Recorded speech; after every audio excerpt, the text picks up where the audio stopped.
లోకరక్షణ కోసం శ్రీ మహావిష్ణువు ధరించిన 21వ అవతారాలు. వాటిని ఏకవింశతి అవతారాలు అని పిలుస్తారు.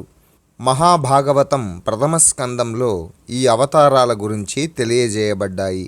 మొదటి అవతారం బ్రహ్మ అవతారం, రెండవ అవతారం నారద అవతారం, మూడవ అవతారం నరనారాయణి అవతారం, 4 కపిల అవతారం, 5 దత్తాత్రేయ అవతారం, 6 యజ్ఞుడి అవతారం, 7 వృషభ అవతారం, 8 పృథు అవతారం, 9 మత్స్య అవతారం, 10 కూర్మ అవతారం, 11 ధన్వంతరి అవతారం, 12 మోహిని అవతారం, 13 వరాహ అవతారం, 14 నృసింహ అవతారం, 15 వామన అవతారం, 16 పరశురామ అవతారం, 17 వ్యాస అవతారం, 18 రామ అవతారం, 19, 20 అవతారాలు